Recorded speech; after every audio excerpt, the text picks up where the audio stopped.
All right, guys, so welcome to this video. I'm joined here by trader and chart analyst Peter Brandt. For those of you who don't know Peter, he's been a trader now for almost 40 years, author of several great books. I'll put a bio here for you guys so you can quickly read it as well. Now, in this section of the video, what I want to ask Peter is something quite basic. And my question simply to Peter is this: which particular cryptocurrency does he think, or I'm going to actually ask you this, Peter, as you're there. By the way, Peter is joining us in Minnesota. He's been telling us it's quite cold out there. Is it still cold for you there, Peter, just out of curiosity? Oh, it's cold. Yeah, as a desert guy from Arizona, this is freezing. I hate the weather in Minnesota. You know, anytime I hear anything about Minnesota, it's always as cold. Yeah. But you said you did get some really hot summers there too, right? It can be brutal. In the summertime, it's brutal.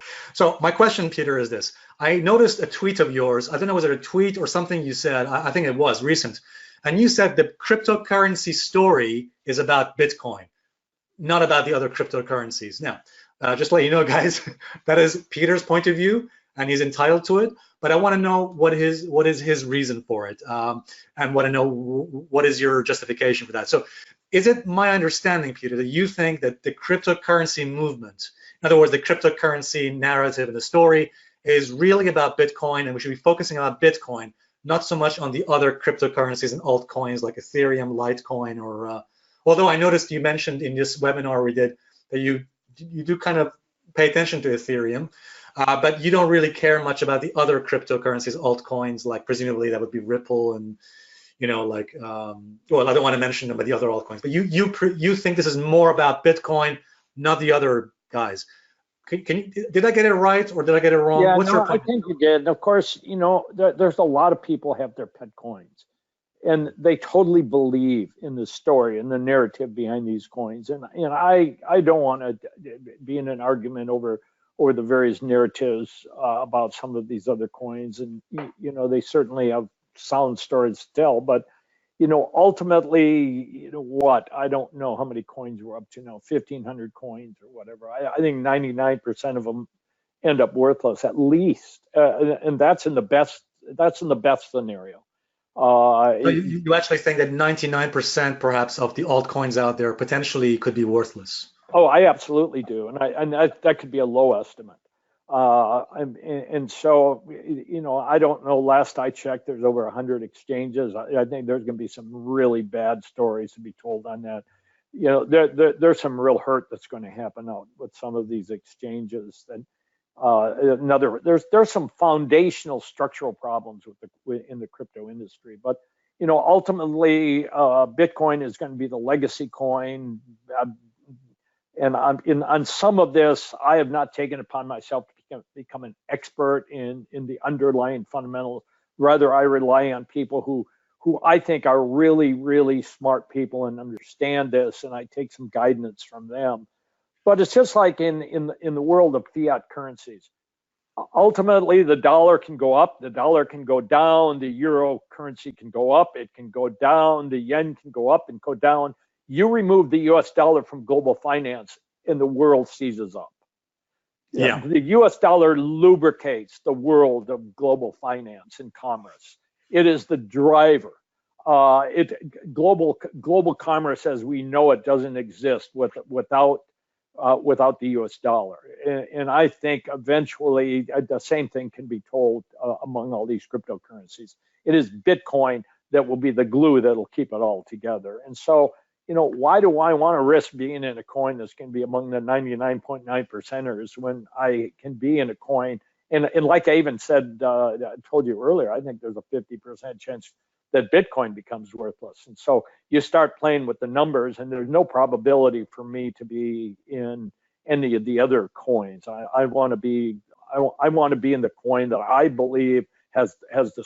I want to be in the Amazon of cryptos. I want to be in the Apple of cryptos, and for me, I believe that's Bitcoin. That's an interesting point of view. I see it from your point of view now.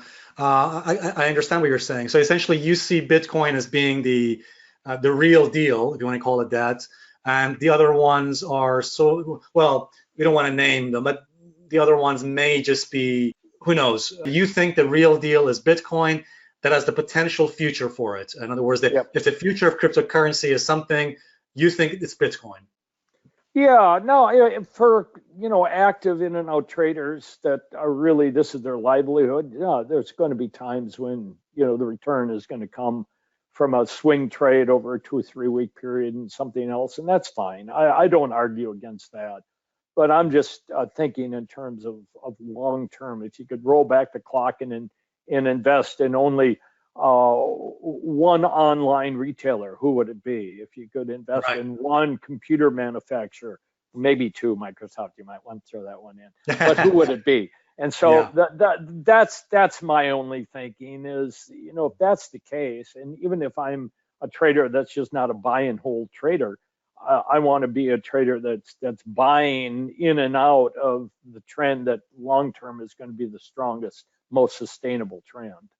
Yeah, and it's interesting you mentioned Amazon, because Amazon went through, I mean, actually, I mentioned this in one of my videos recently, I think it was, about a few months ago, that Amazon itself, back in the dot-com crash, in the tech crash of the year 2000, Amazon went up massively higher, hundreds of percent higher, and then it dropped, similar to Bitcoin, it dropped by almost 85%, 80%, and eventually went back up. It went from really nothing all the way back up to now it's well, over $1,600, or over thousands of dollars now.